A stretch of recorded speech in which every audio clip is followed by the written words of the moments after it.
works, list of permissible works were there, where any individual can demand their works under these four categories, like integrating natural resource management category A, individual assets category B, and category C is exclusively for the women SAG groups to encourage the entrepreneurships for the NRLM components, and category D is the rural infrastructure.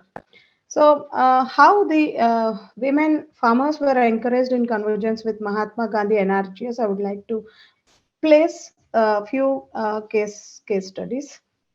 So you all know that Mahatma Gandhi National Rural Employment Guarantee Scheme is not only providing the employment, but its main prior objective is to create the sustainable and durable assets.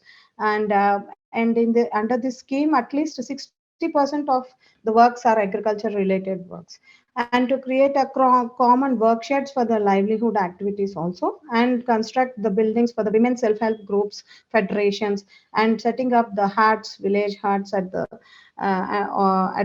gram panchayat level or even at the block level.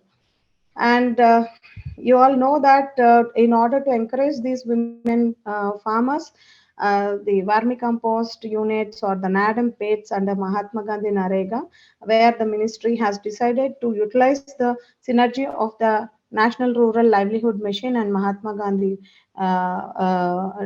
NREGS program by facilitating the farmers in identifying the Mahila Kishan Swashakti Pariyojan program and other sustainable agriculture-based interventions which are being taken up under NRLM to create and access the assets under Mahatma Gandhi NREGS.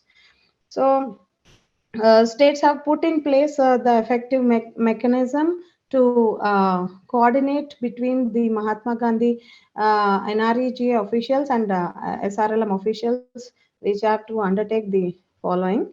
So both the line departments and both the programs will be doing the monitoring jointly by the NREGA Soft and NRLM portal, and likewise the inclusion of the women farmers is happening, and the state contribution mechanism between the NREGA and MKSPY, Mahila Kisan Swashakti Pariyojan, is also one of the program. In that, in coordination mechanism, the states will identify the beneficiaries, map the existing job card holders, families among these identified farmers, and issue the new job cards to these farmers who does not have the job among these farmers, and generate the demand through mobilization and inclusion of these works in the annual action plan of the labor budget prepared in that particular year, and allocation of works to the MKSP and NRLM farmers with the job cards in the camp, and training these MKSP farmers on construction of the vermi nadabs, compost pits, or tanks in such camps relating to the material to be used, and the labor composition, design, timelines, muster, and measurements, and wage and material, etc. All these things, they will be provided the training, and then facilitation to getting to the work started from procurement of the material, etc. And the joint monitoring will be there in the both the scheme officials, and the states can take up the construction of the following types of community infrastructure, like the storage sheds for custom hiring centers, etc., and godowns, construction of godowns to safeguard their produce, and all these things, and aggregate the primary processings of the agriculture products like mango, ginger, cashew, etc., and minor products, etc., like lac and timber, etc., and some various medicinal plants were also being promoted, and construction maybe construction godowns may be constructed under Mahatma Gandhi NRGS, so that these organizations can run their business without facing any difficulty in storing and grading, etc.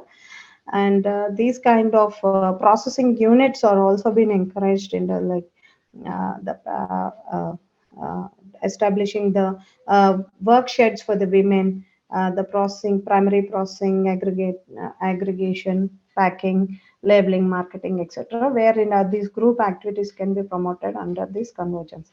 And the milk sheds for the milk collection centers is also one of the things where women entrepreneurs can be encouraged in the group in under convergence. And the sheds or the storage unit of the Tassar initiative, the silk, yeah, the silk is saris what Indian women use. Those storage centers also can be interventions can also taken place with the women where in Karnataka and other pockets of the country, like even in Anantapur and in Andhra Pradesh, etc., were quite successful, and these group activities were being promoted. And setting up of rural huts. Also, this is one of the beautiful intervention in convergence with NRLM and MGNRGS, where the women are really whatever the produce they are providing in getting into the hand, were given the opportunity to place the produce and sell. A decent place has been created, the village huts, and women are selling their produce, and it's really a profitable units. My recent visit to the field, where many Anuradha madam, time village please. huts has been constructed. Yeah, yeah, where Anuradha it has madam, been time please. constructed. Time, Yeah, yeah. time. So I'm winding up in a one or two slides. Some of my field visit experiences, which I would like to put before you, is like how the women are encouraged uh, in